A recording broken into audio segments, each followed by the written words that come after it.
बिना युद्ध के कई बार युद्ध अशांति कारक भी होते हैं और कई बार युद्धों के कारण भी शांति स्थापित हुआ करती है। तो रावण का यही ऐसा ही साम्राज्य था जो अशांति ही अशांति करता था। वो सारे युद्ध अशांति के लिए ही करता था, लेकिन सारे विश्व की शांति स्थापित करने के लिए अशांति का एकमेव जो जिम्मेदार था रावण, उसको ठिकाने लगाने के लिए भगवान ने ही संकल्प लिया और उसी के लिए भगवान आए। तब तब प्रभु धरे विविध शरीरा, हरहि कृपानिधि सज्जन पीरा। सेना की 4 टुकड़ियां बनाई गई। उधर से रावण की सेना, इधर से भगवान राम के, दोनों की जय जयकार करते भयानक युद्ध प्रारंभ हो गया। पहले दिन के युद्ध में रावण की 1/4 सेना मारी गई। दूसरे दिन के युद्ध में रावण की आधी सेना मारी गई। और डॉक्टर साहब करूं खत्म? नहीं, थोड़ा खिलाऊं। ठीक। तीसरे दिन मेघनाथ को जब पता लगा कि ये सेना की ये दुर्दशा हो गई, का पिताजी कल का युद्ध मैं करने जाऊंगा। त्रिलोक विजेता मेघनाथ युद्ध की घोषणा करके गर्जना करते आ रहा है। भगवान का लखन आज तुम्हारी बारी है, जाओ। और इधर से शेषनाग अवतार श्री लक्ष्मण जी चले हैं सेना के साथ। भगवान ने सभी प्रमुख बानरों को साथ किया और विशेषकर हनुमान जी को जिम्मेदारी सौंपी थी कि मैं भैया की जिम्मेदारी तुमको दे रहा हूं। हनुमान, इधर उधर बिल्कुल नहीं रहना, जैसे ले जा रहे हो मेरे लखन को, ऐसे सकुशल सायंकाल वापस लौटा कर रहा।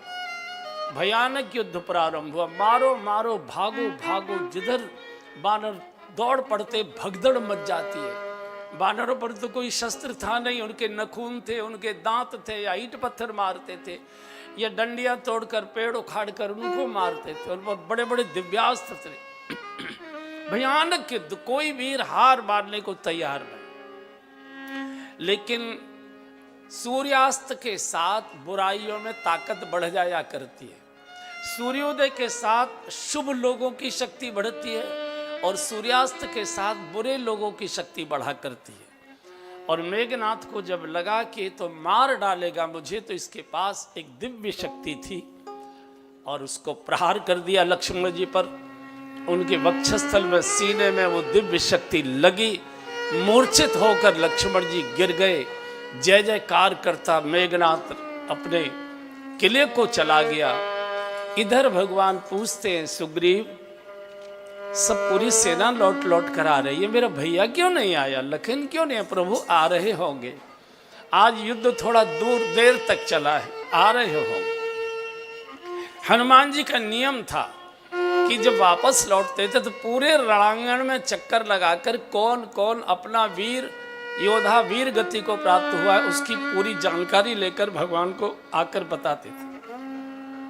कुटिया के बाहर प्रभु खड़े हैं और बार बार चिंतित होकर पूछते, सुग्रीव पता करो भैया, अंधकार होने जा रहा है, लखन नहीं आया, सब लौट लौट कर आ रहे। इतने में तो हनुमान जी मूर्छित लक्ष्मण जी को लेकर आ गए और भगवान के श्री चरणों में जब लक्ष्मण जी के मूर्छित स्वरूप को, शरीर को लिटाया, भगवान का, हनुमान क्या हुआ मेरे भैया को? बोले, प्रभु मैंने सुना कि मेघनाथ ने कोई दिव्य शक्ति का प्रहार किया था, उसके कारण भी मूर्छित हो गए। बोले, तू कहाँ था? बोले, आज युद्ध बहुत दूर तक रहा था और एक स्थिति ऐसी आ गई कि मुझे रणांगण से निकलकर दूर उस सेना की रक्षा के लिए जाना पड़ा। इस बीच में उसने को ये प्रहार कर दिए। भगवान कह रहे, भैया तूने ये क्या किया? हनुमान, मैंने तो केवल तेरे बल पर भेजा था, मुझे ये मालूम होता कि ऐसा होगा तो मैं नहीं जाने देता। गोद में लेकर भगवान सिर सहलाते, मुख चूमते, हृदय पर हाथ फिराते, लखन जागो भैया जागो, नेत्र खोलो, आंख खोलो, कहाँ चोट लगी है। और जैसे जैसे भगवान रुदन करते जा रहे हैं, लक्ष्मण जी की मूर्छा और गहन होती जा रही। भगवान ने कहा कि लखन, जहां तू है कान खोल कर सुन ले, तेरे बिना मैं अवध नहीं जाऊंगा।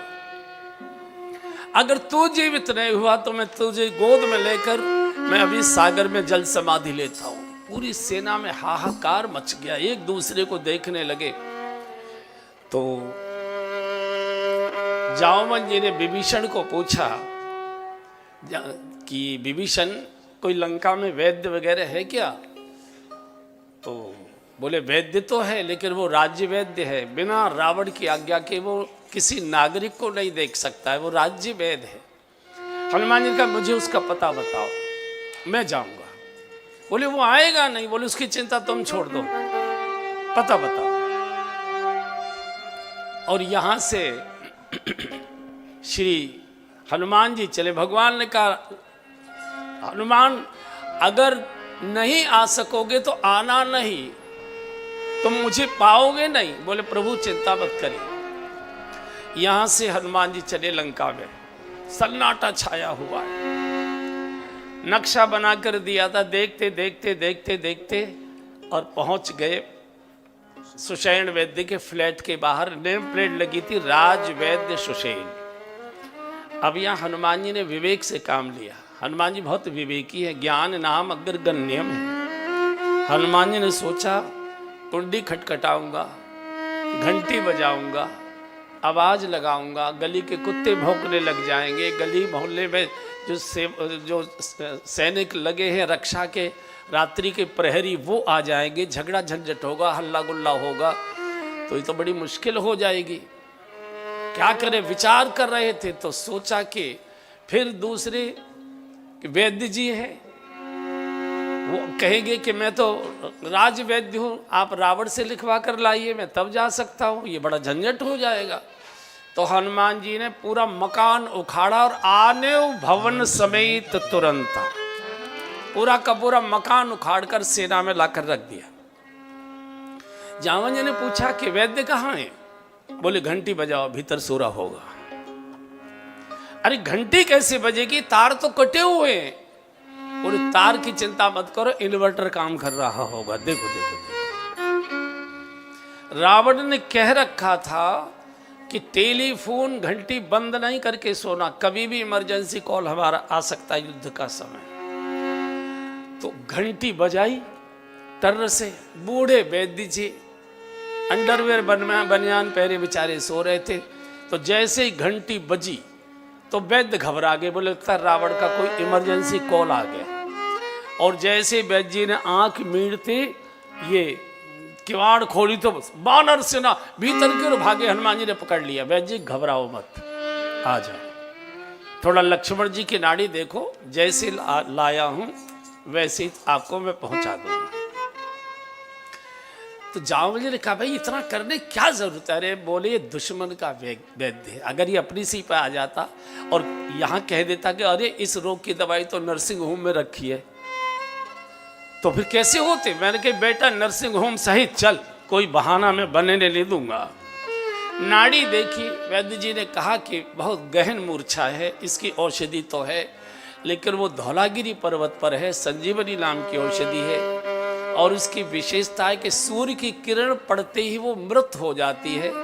सूर्योदय के पूर्व अगर वो औषधि आई और लक्ष्मण जी के मुख में चली गई तो ये जीवित हो सकते हैं, अन्यथा तो फिर। भगवान ने देखा हल्की हल्की हल्की हल्की पीला जैसा आकाश पूर्व दिशा में हो रहा। बोले अब मेरा भैया नहीं बचेगा, नहीं बचेगा। कहाँ धौलागिरी पर्वत की दूरी और कहाँ सूर्योदय की अवधि की मर्यादा, ये तो हो नहीं सक। भगवान चीखने लगे। हनुमान जी ने कहा प्रभु रोइए मत, मैं हूं ना, ये मैं हूं ना, वहीं से आया है, मुजफ्फरनगर में भी आ गया होगा, मैं हूं। भगवान ने कहा हनुमान अगर सूर्य उदित हो जाए तो आना नहीं, लौट कर आने की जरूरत नहीं। यहां से हनुमान जी चले धौला। अच्छा, रावण को किसी प्रकार से पता लग गया था, रास्ते में इसने एक राक्षस बिठा रखा था, षड्यंत्रकारी, जो हनुमान जी के रास्ते को रोक रहा था। तो उसने रावण को समाचार भिजवा दिया कि धौलागिरी पर औषधि लेने गया है वो बंदर पूंछ वाला जिसने लंका जलाई थी। तो धौलागिरी पर्वत पर आग लगवा दी उसने, रावण ने, चूंकि सारे साम्राज्य उसी के थे। अब उन्होंने हनुमान जी ने देखा कि क्या करूं, कैसे करूं, कौन सी औषधि? कहीं ऐसा ना हो वैद्य जी कहीं ये नहीं दूसरी चाहिए थी। और पूरा का पूरा पहाड़ ही उखाड़ लिया। और सीधे लौटे तो इस समय लौटते समय अयोध्या के ऊपर से निकले। रात्रि का समय था, अयोध्या सो रही थी।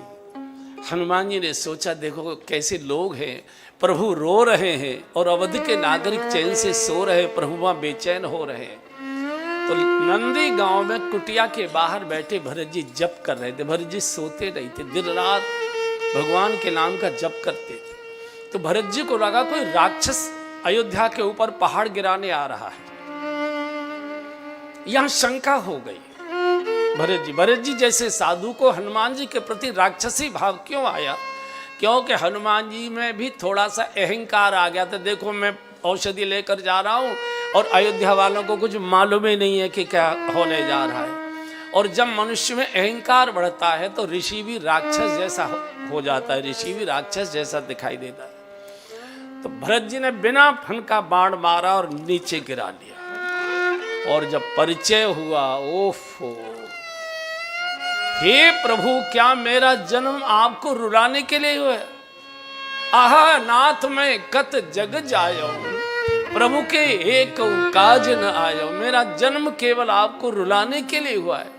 मेरे कारण से आपका वनवास हुआ और मेरे कारण से मेरा भाई जा रहा है। बहुत रोए, बहुत रोए, बहुत रोए।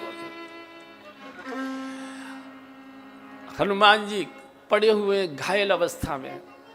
ऐसा हमने अन्य रामायणों में पढ़ा है कि अयोध्या में समाचार पहुंच गया था रात्रि को, जो भरत जी की सेवा में सेवक और जासूस लगे रहते थे कि ऐसे ऐसे युद्ध चल रहा है और लक्ष्मण जी घायल, उनकी औषधि लेने के लिए हनुमान आए थे, वो घायल पड़े हैं नंदी गांव। तो कौशल्या जी भी आई है, सुमित्रा जी भी आई है, साथ में उर्मिला जी भी आई। कौशल्या ने कहा कि हनुमान राम को जाकर कहना कि अकेले राम की शोभा नहीं है, लक्ष्मण के बिना राम की कोई शोभा नहीं। अगर मेरा लखन जीवित नहीं हुआ तो राम को अयोध्या आने की आवश्यकता नहीं है। सुमित्रा बोल पड़ी, नहीं भैया, नहीं भैया, माँ की बात नहीं सुनना, मेरा शत्रुघ्न मेरे साथ आया हुआ है, ये जाएगा तेरे साथ, लक्ष्मण की चिंता छोड़ दे, शत्रुघ्न साथ जाएगा। हनुमान जी सोच रहे ये कैसा परिवार है, एक बेटा काल के गाल में बैठा हुआ और दूसरे बेटे को मौत के मुख में भेज रही है, कैसी माँ है। तो लेटे लेटे हनुमान जी देख रहे थे कि बातचीत जब चल रही थी तो उर्मिला जी मंद मंद मुस्करा रही थी। ये जो समझदार बहुएं होती हैं, बड़ों के बीच में बोलती नहीं है, आजकल बोलने देती नहीं है। तो हनुमान जी ने कहा उर्मिला जी को कि माँ, आपके पति का प्राण संकट में है और आपके चेहरे पर कोई शकीन, कोई चिंता नहीं है। उर्मिला जी ने कहा हनुमान, अगर 2-4 दिन तुमको अयोध्या में विश्राम करना है तो कर लो, तुम मेरे पति के प्राणों की स्वास्थ्य की चिंता बिल्कुल मत करो। मेरे पति को कुछ नहीं होने वाला है, कुछ भी नहीं होने वाला। बोले मैं देख कर आया हूं। बोले तुम क्या देख कर आए हो मुझे मालूम नहीं, लेकिन मुझे मालूम है कि मेरे पति को कुछ नहीं होने वाला। बोले आपको कैसे गारंटी है? उर्मिला जी ने कहा ये बताओ कि मेरे पति इस समय कहाँ हैं? बोले भगवान की गोद में लेट रहे हैं। तो उर्मिला जी ने कहा अगर वो भोग की गोद में होते तो मैं मान सकती थी, काल मार सकता। जो भगवान की गोद में पहुंचेगा उसको काल नहीं मार सकता है। यम डर प्यो जब दास कहायो, भगवत भक्त को, दास को यमराज स्पर्श नहीं करता है। माँ ये सब केवल प्रवचन के विषय है, मैं देख कर आया हूँ। मूर्छित है और सूर्योदय की अवधि है, अगर इस औषधि पर सूर्य किरण पड़ गई और औषधि व्यर्थ हो जाएगी, लक्ष्मण जी नहीं बचाए जा सकते। उर्मिला जी ने कहा कि मेरे पति को कुछ नहीं हुआ है। क्या क्या आपके पास प्रमाण क्या है? बोले मेरा दीपक प्रमाण है। उर्मिला जी दीपक हमेशा अपने साथ रखती थी। बोले अगर मेरे पति के प्राणों पर संकट होता तो मेरा दीपक बुझ गया होता। दीपक जल रहा है, इसलिए मेरे पति को कुछ नहीं हो सकता, चिंता मत। हनुमान जी भी घबरा रहे, तो भरत जी ने कहा हनुमान चिंता मत कर, चढ़ी मम सायक शैल समेता, चढ़ी मम सायक शैल समेता, पठवाऊं तो ही जहाँ कृपा निकेता, पठवाऊं तो ही जहाँ कृपा निकेता, आजी पठवाऊं तो ही जहाँ कृपा निकेता, पठवाऊं तो ही जहाँ कृपा निकेता। बैठ मेरे बाण पर। हम लोग बचपन में गाया करते थे, हनुमान तू मत कर शंका, बैठ बाण पहुंचाए दो लंका, चढ़मम सायक शैल समेता। और संत का बाण ही संकटों से पार करता है, संत की वाणी ही संत का बाण होता है। हम संतों की वाणी सुनते तो हैं, उस पर सवारी नहीं करते, उसको मान्यता नहीं देते, उसको स्वीकार नहीं करते। चढ़मम सायक शैल समेता, पठवों तोई जहां कृपा निकेता। और उधर भगवान बार बार पूछते हैं, अर्ध रात गई अभी तक हनुमान नहीं आए, सुग्रीव हनुमान नहीं आए, जावन जी हनुमान जी नहीं आए, वो कोई बोलने को कुछ तैयार नहीं। और जब कोई उत्तर नहीं दिया तो भगवान इतना चीख चीख कर विलाप करने लगे। विलाप कहते हैं बोल बोल कर जब रोया जाता है। पुरानी पुरानी घटनाएं, मुझे अगर ये मालूम होता जो जनते बंधु बिछो, जो जनते ऊपर बंधु बिछो, पिता बचन मन तेऊ नहीं ओहु, पिता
देखकर मुझे ये मालूम होता कि वन में जाकर मेरा भैया मुझसे बिछुड़ जाएगा, मुझे छोड़ जाएगा, उस दिन मैं पिताजी की बात नहीं मानता।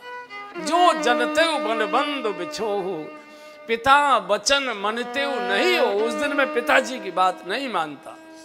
यहाँ किसी ने गोस्वामी जी से प्रश्न कर दिया, क्या भगवान सामान्य काल में ही मर्यादा का पालन करते? जरा सा कष्ट आया, संकट आया, मर्यादा का उल्लंघन करने की बात बोलने लगे। मर्यादा पुरुषोत्तम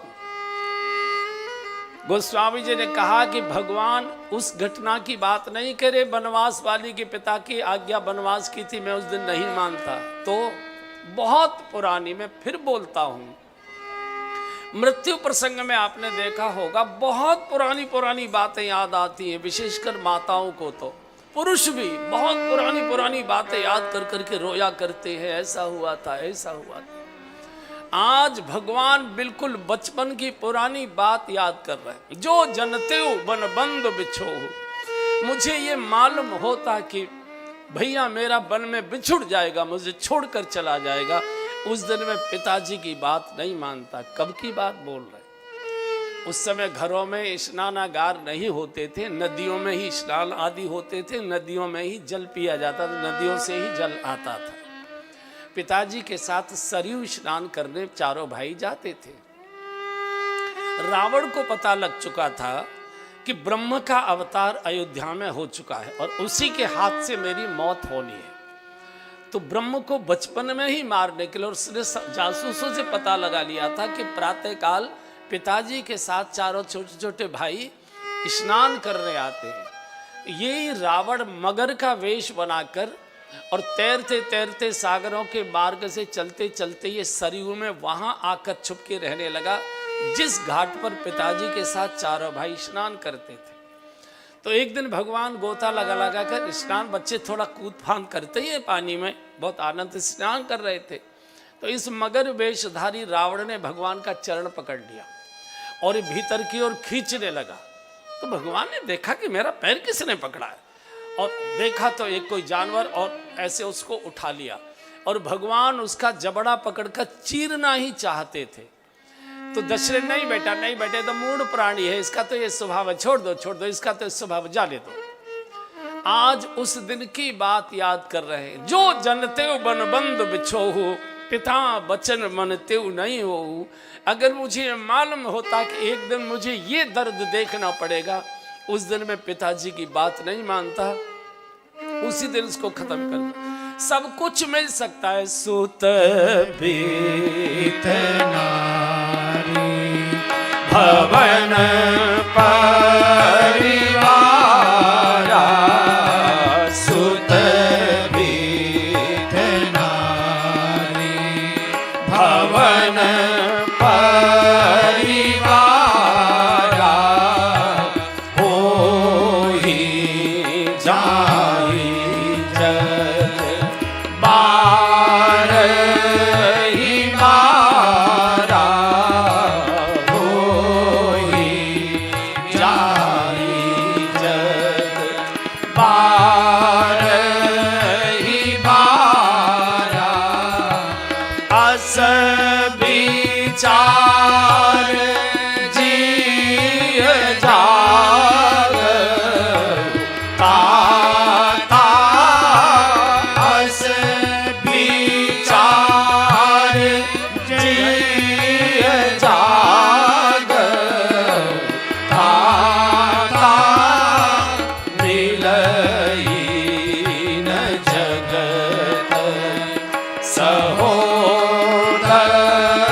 प्रभु कह रहे हैं, बेटा बेटी रुपया पैसा घर परिवार स्त्री पुरुष सब कुछ बार बार जगत में आने पर मिलते हैं, मिले हैं, मिलते रहेंगे। सुत बित नारी भवन परिवारा, होई जाए जग बारही बारा। लगन यही मानकर नेत्र खोलो, अस विचार जिए जाग होता था, मिले न जगत सहोदर भ्राता। माँ जाया भैया बार बार नहीं मिला करता है।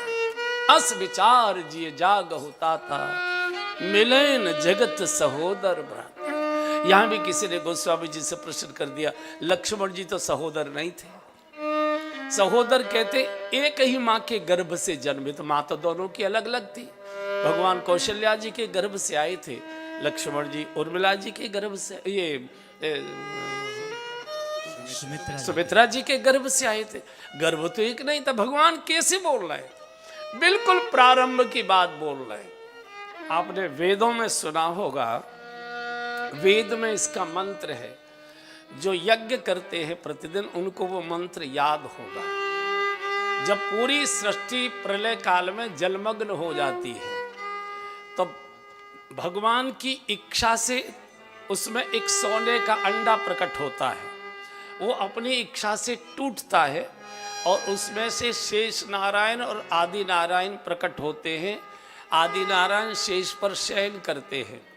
वेद में इसका मंत्र है। जिन्होंने आर्य समाजी पद्धति से कभी हवन किया होगा तो वो वेद का मंत्र उनको याद होगा। ओम हिरण्य गर्भ, हिरण्य गर्भ यानी सोने का अंडा।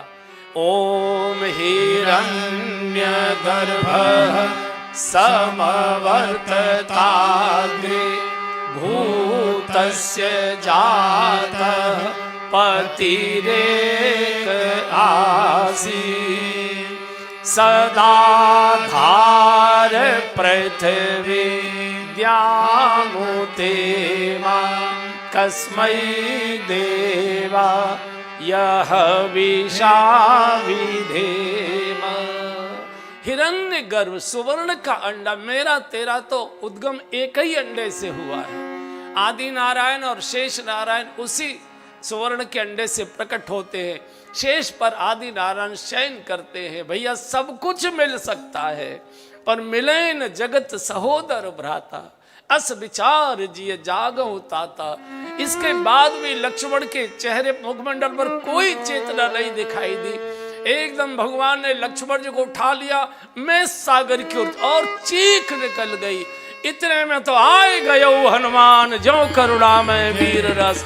हनुमान जी का शुभागमन हुआ। बोलिए श्री हनुमान जी महाराज की जय। वैद्य ने औषधि पीसी है, पहली डोज दी, कोई अंतर नहीं आया। दूसरी डोज दिए, हल्के से लक्ष्मण जी कुनमुनाए।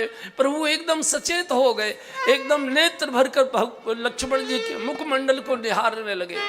और जब तीसरी डोज दी है, और जैसे ही लक्ष्मण जी ने नेत्र खोलकर कहा, प्रभु आप कैसे हैं, इतना बोलना था, भगवान ने छाती से लगा लिया। इतना रोए, लेकिन कौन से जन्म का तूने बदला लिया है, आज कितना तूने रुलाया है। लोग राम जी की जय बोलने लगे। भगवान का नहीं नहीं, मेरी कोई जय मत बोल लो, तुमको पाप लगेगा। जय बोल लिए तो बोलिए श्री हनुमान जी महाराज की। और सब बानर गाने लगे, दुनिया चले न श्री राम के बिना, राम जी चले न हनुमान के बिना, दुनिया चले न श्री राम के बिना, राम जी चले ना हनुमान के बिना। ए जी दुनिया चले ना श्री राम के बिना, राम जी चले ना हनुमान के बिना, दुनिया चले ना श्री राम के बिना, राम जी चले ना हनुमान के बिना। जब से रामायण पढ़ ली है, एक बात मैंने समझ ली है। जब से रामायण पढ़ ली है, एक बात मैंने समझ ली है। रावण मरे न श्री राम के बिना, लेकिन लंका जले न हनुमान के बिना। रावण मरे न श्री राम के बिना, लंका जले न हनुमान के बिना, दुनिया चले न श्री राम के बिना, राम जी चले न हनुमान के बिना, दुनिया चले न श्री राम के बिना,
हनुमान जी महाराज